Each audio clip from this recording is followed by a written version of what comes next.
Uh-huh. Mhm. We're live. We are fucking live. Should we clap anything? No. No, because we're just jumping right back in, bruh. All right. So we talked about the super duper Cockney accents and the neoprims and doing a terrible job of cleaning the blood off of her face. That's And right. then, oh yeah, then we're back in the We're Blue Ridge Jimmy's. Mountain at Jimmy's. We've got Connor and Macon. Yes. And Connor's like, why didn't they just help me? Why are they sending you to help me? This is dumb. I'm not, come on. And he's like, I don't know what you're talking about. I just happen to be going to Jimmy's anyway for a cup of coffee. It's fine. Okay, so here's the thing about Macon. When we Mhm. first got introduced to him, and I think it's Eddie that's the other guy that works at the print shop, Yeah. we were led to believe that these two were like complete idiots that can't be trusted to tie their own shoes. Mhm. But then, like in last episode or the episode before that, They're like expert hackers. yeah, like Macon is the greatest hacker in the universe who's somehow hacking into the computers in the future that The mainframe. like the technology that he's never even seen or heard of. Right. That alone makes zero sense. But I put aside them being an idiot I or mean, I get that idiots. like you can be a very smart technical Idiot. science person with no sort of social graces. Yeah, I just figured they're stunted emotionally and they like to be teenagers and younger. So it's fine. I don't know. They have an arrested development aspect to them, but are like it's unclear to me. They're kind of dressed like 15-year-olds, but Mhm. they could be 35. Yeah. Exactly. Like all computer programmers. Am I right? High five. High High five. five. High Big five. time. Big time. Yeah. Take that, computer nerds. Well, okay, so in the scene with Connor and Macon, where Macon has gone there to like help him with his bike because the guys sent him there because they're all afraid to do it. Connor is like, I figure you're about as smart as they make them around these parts, or something like that. Boy, that is a folksy way to say it. Right. And it's like, okay. All right. Okay. So we've, just by virtue of another character saying it out loud about him, we now understand who this character. Well, I mean, if you can't Yeah. show us, I guess tell us. I Mhm. mean, although you did show us, Yeah. it's just that it was confusing after the way you Mhm. established them. Right. Mhm. Yeah. So Connor's like, yeah, this is what I need you to do. I want to be in that augmented reality forever. Hook me up to a catheter and a feeding tube, and I don't ever want to come back here again. He's Cool. like, I want to do the reverse of the red pill in the Matrix, Fair enough. right? Like, literally just like hook me up to tubes so that I can like live as though I were real in the peripheral in that other timeline. He wants to Pinocchio his way. I don't know. You said he wanted to be real, so I had Pinocchio something in there. Yeah. Well, I mean, okay, but here's the thing. It's like that time is real and the quantum tunneling allows for your consciousness to inhabit this automaton. Mm-hmm. This is the Pinocchio that Guillermo del Toro should have made. Am I right? Did he make a Pinocchio? Yeah, apparently it's real sappy. I didn't see anything about it. I just keep hearing about it. I think I might be the only person who's not like a big GDT fan. I know you do not care for him. Or at least you're Uh, not excited about him. I'll say that. I mean, I haven't seen all of his stuff, Me neither. but all of it that I have seen, I'm like, I don't get it. I don't get the appeal. Okay. Yeah. We go to Don't the come for me. Please don't come for me. dude. Obviously, his I got a fandom line behind me. They are wedding. It's that scene in Airplane where they're all where they've waiting just in got the like, aisle. yeah, there's a bat and a The cleaver. mace. They're coming for you, Josh. We go back to the future, just like Michael J. Fox, and Ash is making Gonna go back peripherals in time. for Connor and Burton. Burton's is already done. It's lounging in a bath of blood, it looks like. Connor's is being built like a 3D printer in water, and it looks gross. And yeah, they're And by actually the way, doing it. the thing that like the device that Ash is using to like The do the magic 8 ball. design, it's literally a magic eight ball, right? Like that's exactly what it looks like. You idiots. Uh, I think that's all we get from that scene is, hey, look, Yeah. they're making this. Then we go to Yeah. Tommy getting some kind of eye exam to see if he's had a concussion. And he gets a bad PTSD flashback while he's doing that and arguing with his fiance in this scene.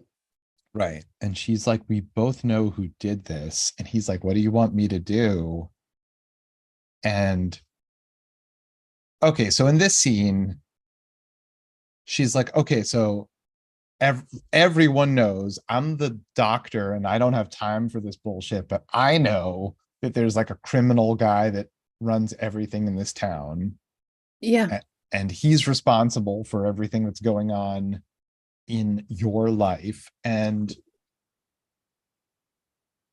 she has some mandatory 2 years to like work in this regional hospital, and then she's free of her obligation and they could move to somewhere else. But he grew up there. This is his community. He'll never leave. It's a real out of range situation where the lady wants to leave and get out of town, and the dude's like, I love it here. All my favorite people are here. I can't ever leave. And the lady's like, well, fuck you then. I'm out of here. Maybe, probably. She doesn't say that, but I mean,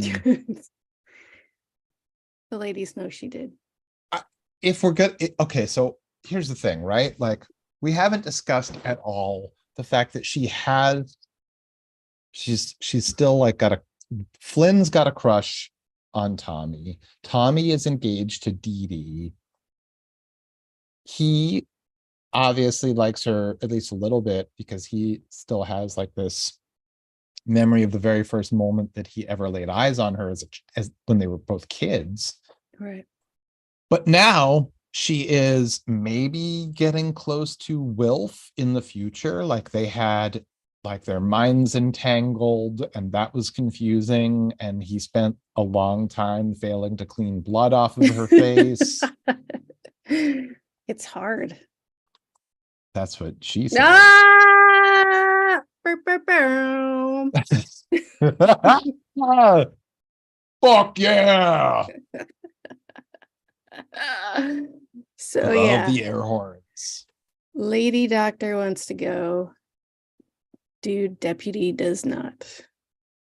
Anyway, across town, Corbell and his wife Yep. are making a fucking feast for Hell this yeah, they very are. beaten up Irish assassin guy who's now got a shock collar on. Yes, he does. And they take kind of a long time to just talk about food and shit as metaphors for like their business and how to like beat people up appropriately. You don't need to speak in code. You're in your own goddamn house. Just talk. Also, like, this guy is barely alive. He was just in like a terrible fucking car accident. Why is he even a good, like, get a different assassin? Like, why is this guy so important now? Yeah. Yes. Just Like let this one go, hire someone else. Yes. But also, how does Corbell have invisible cars? I don't know. He Like, just uh those are future cars, right? Those well, weren't. okay, so the guys that were hired that all got taken out, Mhm. that brought those invisible Drones. cars in Uh-huh, were yeah. not connected to him Right. that we know of. Right. And at least one of those cars got impounded when Tommy happened upon it. Okay. It's weird to me that they had an impounded invisible car, but like the woman doing the paperwork is like, okay, yeah, funny What? story. Right. Like, wouldn't that be the talk of the whole station? Everyone would be talking about it nonstop for months. It's probably the biggest thing that's ever happened to that little town if an invisible car was found. Right? Come Jesus on. Christ. I don't, that's confusing. All right. So anyway, fucking Corbell is like, let me do a Bible quote and a Pete Townsend quote. Stop And it. meanwhile, there's like a dozen ears of corn on the table. Like, So much corn like it looks like a great spread. for 20 people. What? Like,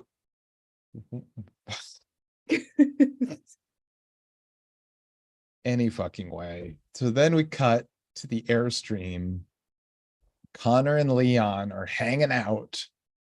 Leon tries Leon. to he offers to like suck out some of his trauma, Is that what it if you was? know what I mean. Ah, dude, that's what she said. Oh, bow, bow, bow. Bow, bow, bow. Fuck yeah.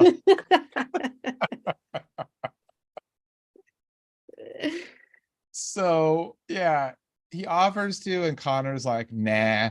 And then Leon's like, all right, well then I'll sing for you.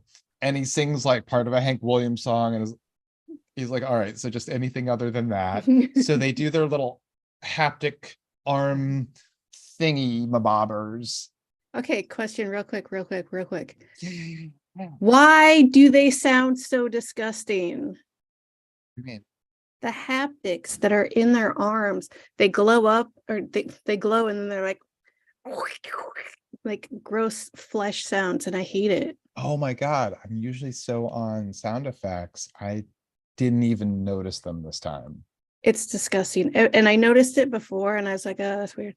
But now it's just like, okay, you guys, are we really going to hear that much? It just looks like lights. It's not like it's moving inside. Gross. Stop with the gross sound effects. That's all I'm saying. Okay, I'm done. Wow. Okay, I gotta take better note of that myself. Mm-hmm. So then, he hacks into Connor and has like nightmare visions of Connor getting exploded and Mm-hmm. being like in the back of an ambulance with like his guts hanging out.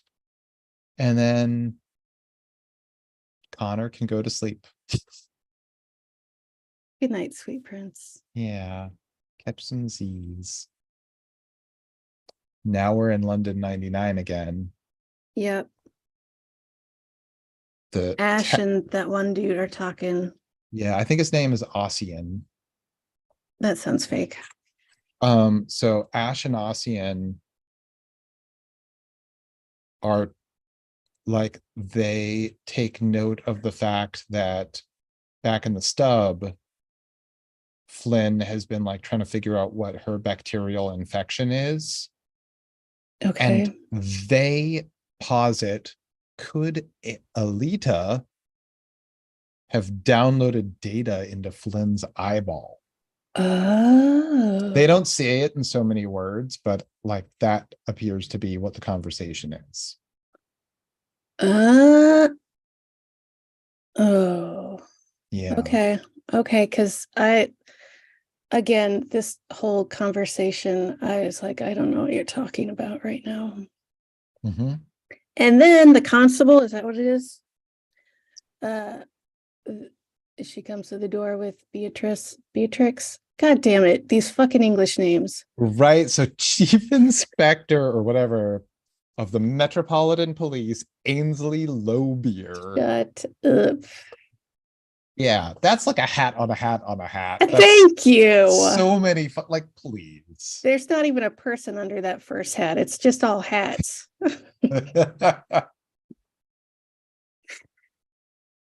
She shows up, they show up, and they're like, hey, what's up? We're here to mess you up uh, with the law or something.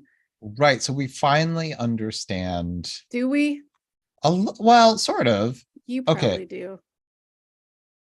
Okay. So last time we were talking about like this balance as described by Charisse, where you have the klept oligarchy, the Yeah. Metropolitan Police, and the Research Institute as, you know, sort of three pillars of power. Now, the question is, why would the klept fear the Met Police? We are made to understand that higher level inspectors cannot be lied to. Like, they know when they're being lied to, and apparently can't be bought off either. I don't That know. sounds super fake. They're cops. But also, I don't I Well, don't but it fully seems, here's the thing, it seems like a real like Judge Dredd future. You God. know what Okay, I that's all mean? you need to say. Got it. Yeah. I like, it seems like, because when she comes in, she's like, okay, so we've identified that Wilf Netherton was at the site of this murder. So if you don't talk to me, we can adjudicate his case and he can be like put to death in 7 minutes from now in this living room. Yeah. So in the Judge Dredd sense of criminal justice, I think that's more or less what we're looking at. I think my main question is there's like nobody, like no one's there. Right. So why does Yeah. this inspector have great power, and how is it wielded? Yeah. Why don't these incredibly rich people that can control universes and other timelines, like, why would they ever be at peril? Right. They're rich, which automatically means power. They probably have more people on their payroll than any sort of law does. Well, but I there are don't no know. people. I guess they just Right, fabricate people. exactly. I don't know. Exactly. I mean, I just I don't like the whole cops thing. It doesn't make any Bad sense to me. boys. I guess no, it would be I am the law. That's Judge Dredd's thing. Which one? I am the law. No, which Judge Dredd? The one Oh, from from the comic book. Oh, okay. And then, of course, the Anthrax song Of course. about Judge Dredd called I Am the Law. Mhm, mhm, mhm. We'll have it in the show notes. uh Blue Ridge Mountains. Yeah. Tommy shows up and Burton's like, hey dude, what's up? You're an idiot. Stop being an Yeah. idiot or So whatever. Burton's like, so you fucked up your one job. You lost Bob. They don't know his name is Bob. Yeah, but we do. Yeah, it's like a totally pointless scene where Tommy's like, it was an ambush. Okay, so what's the deal? Cloaked cars, like shells. They're literally just, they could not be treading water any harder. Yes. It really felt like it too. Like they couldn't even disguise it a little bit. It was like, here's a scene where we're gonna talk about stuff you already know. Again. Back at the police department, the sheriff and Corbell are having a meeting. Yeah.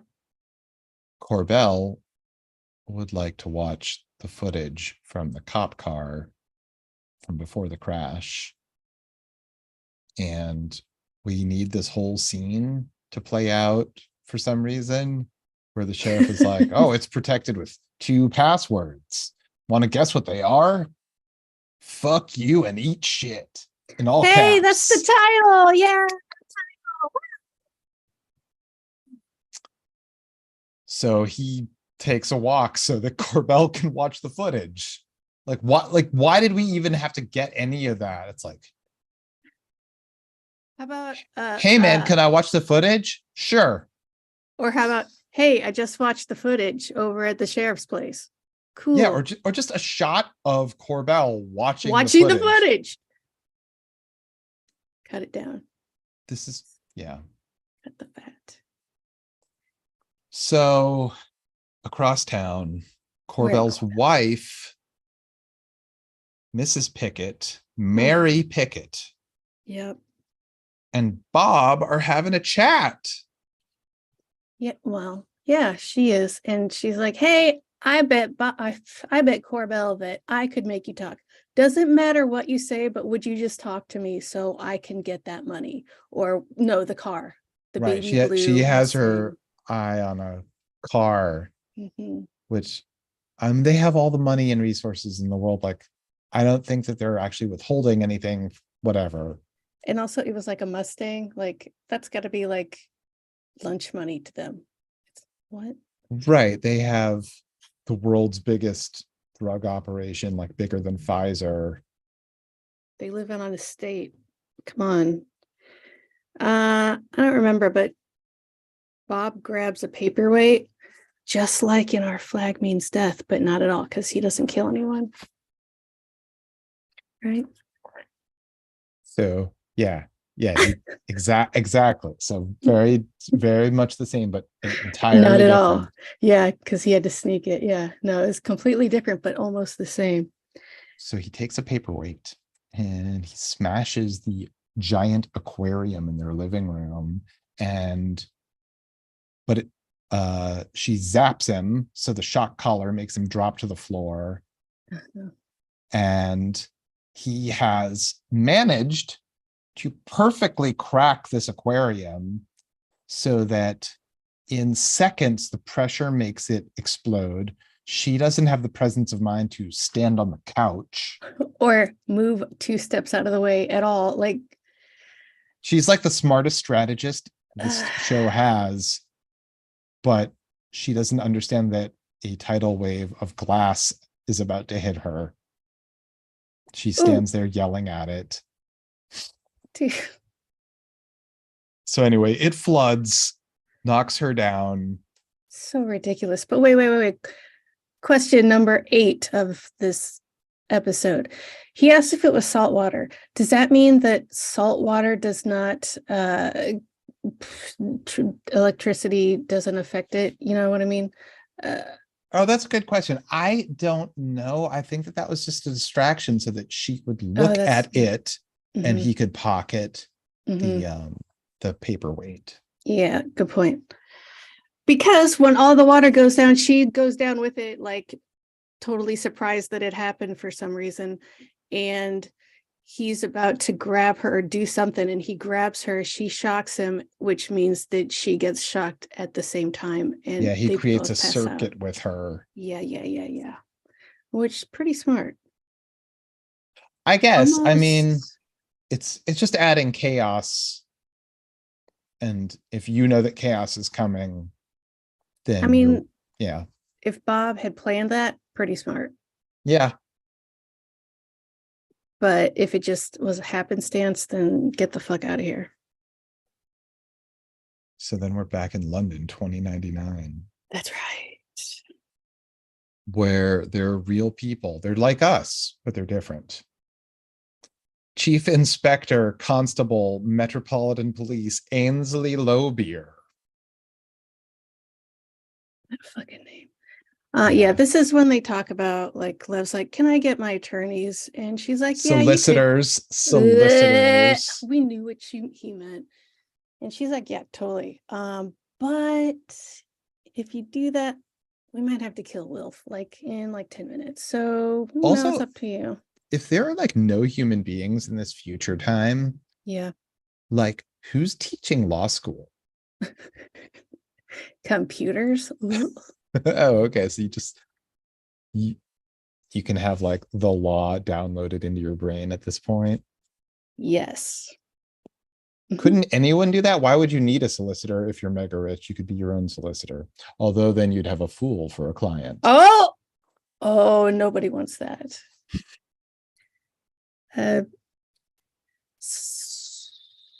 Like the hat lady. I don't remember. The hat on a hat on a hat. Yeah.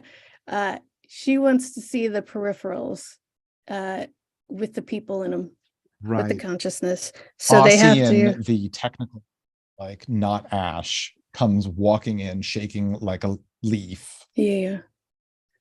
serving tea and finger foods. Yeah. Fucking tea, dude. There's a lot of mixed metaphors that they actually call out in the dialogue. Oh, yeah. Uh-huh. Like first they're mixing metaphors, then they're like, oh, I'm using a lot of mixed metaphors. Was it 4 a.m. in the writer's room? Like, did you guys like what happened? You're having fun. Now we're back to Blue Ridge, and Burton is dropping off some 3D printed legs from the future to Connor. And Connor's like, you know what? I'm cool. Thanks, but I'm cool. Those are. I got a whole collection of legs. Your sister makes them better and she takes her time and she's a real artiste. That's right. And I kind of feel like these are more for you guys than for me because they don't do shit. Yeah. So we see some graffiti carved into the porch column. It says WH and MF. What is WH? Also, I think that might be the same thing that he drew on that note that he left for Connor. With the pointy boobs on it? Yeah, the gigantic breasted stick figure. I think it said WH and MF. Probably because it was confusing at the time and it looked like that kind of. Right. But I also was wondering WH what I don't. Is that like we're here, motherfuckers? That sounds, I don't know. Wrong. And I don't know. Oh yeah. We learn that when Connor got exploded, he asked Burton to do something that Burton didn't do, and they are both fucked up about it now. But we don't know what it is, do we? We do. It was he asked him to kill him. Blah blah blah blah blah. I mean, they don't say it, but like right, obviously that's what that is. I know, that's what I'm saying. Like, oh, you guys are having an emotional conversation.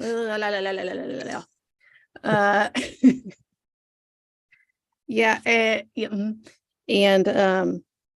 and Burton lets him know that he knows that Connor wants to go into VR land forever and ever and ever. And he's like, but it's not VR land, it's the real London future. Yes, but yes, it is. But it also means that his real body is just like hooked up to tubes.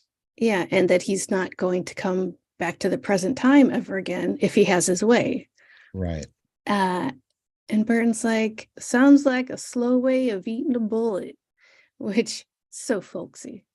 Second, and right before Connor said it, I was like, Connor's like, yeah, that's just life in general, is eating a bullet slowly. Like, what? Yeah, and I'm still alive, so fuck you. Anyway. Oh, you're really, really mad. I I've never did seen you not this ask to angry. be born, Josh. Okay, Fair, so fair. uh so then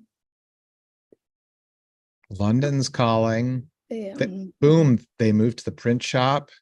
We've got super nerd Macon Uh-huh. helping them get their gear on. And then Zoom, all three pop into their peripherals in London 2099. We learn that so like Ainsley Lobier, the chief inspector of the Metropolitan Police, is like, wait, Damn it. like so she's asking for clarity about the stubs because she's never heard any of this stuff before. Which I also did not realize. I thought the stubs were like, oh, here's the far future. Everybody knows about stubs and the quantum tunnels and the blah, blah, blah. Am I not paying attention, or is all this stuff just going way over my head every single time I watch an episode? No, I mean, it's how do I say this? They have made it clear that not everything that they are doing is normal and above board.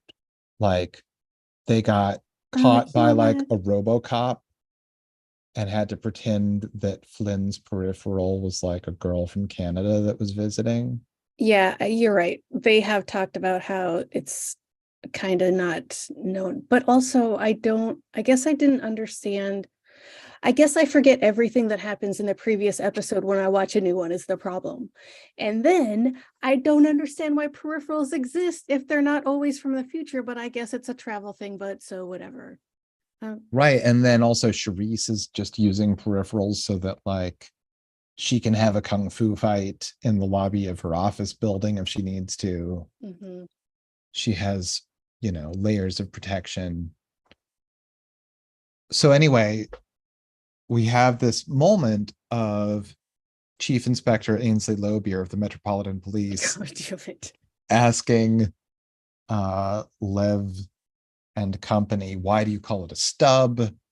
That just seems so inelegant and brutish. It does. And Ash says it's imperialism. If we like dehumanize the people that live there, we can be colonial about it. It's simple. Yeah, Yeah. exactly. And at that moment, our gang from the Blue Ridge Mountains zap in, and Flynn shakes hands with Chief Inspector Ainsley Lobier of the Metropolitan Police. Fuck you.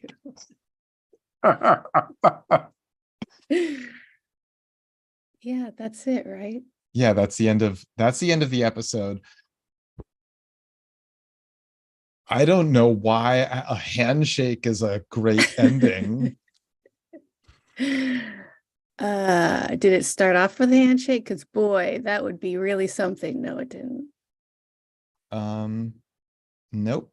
It started off with our guys in the Texas Outback. They call it the Texas Outback. Is that what they call like scrubland in Texas? I think of the Outback as exclusively Australian. Yeah, I've never heard that before either. Let's pretend it's a literary thing. Literary. I mean, because this was in a book, that's what I mean. Okay. I mean, this book has now been made into a TV show. It's nope, barely. What? No, I'm just kidding. I'm just Have kidding. you completely turned on the show? I'm still into it, although I am too, but I want something to happen. yeah. Yeah. I'm anxious for something to happen. Last episode, a lot happened, none of which furthered the plot. It was fun. Yeah, yeah, yeah. I. Mhm. I need the plot to keep moving Yeah, for me I to like, be. or for some twist to happen, something. Yeah. I don't understand why everything that happened in this episode couldn't have been combined into last episode. Yeah. A lot of these scenes could have been cut in half too. And some of these scenes were like 10 seconds long. So take that. Well, but here's the thing, right? Like at some point, somebody said, we've got to cut back, cut back, cut back. And they cut out explaining who the fucking neo primitives are. And Right. so, like, we've been playing catch up ever since. You can definitely cut too much out. Yeah. Anyway, Come on, you guys. so wait, what else? What else to discuss about this episode?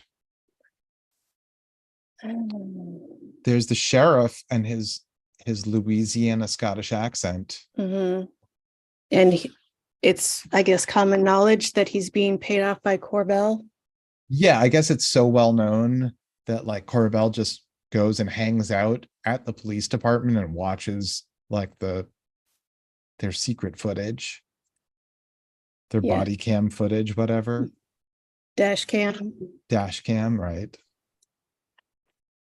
And I guess maybe the clerk at the police department that was like, invisible cars, yuck, yuck. Like, has that person just been paid off to pretend that they never impounded them? Like, No, just I think that she's legitimately just like, uninformed. yeah, you idiot. How do you lose an invisible car? Oh, yeah, because they're invisible, you idiot. You're an what? How did they tow an invisible car? How does everyone not know about this invisible car? How am I missing something, or is this poorly planned out in parts? It's yeah, I'm with you.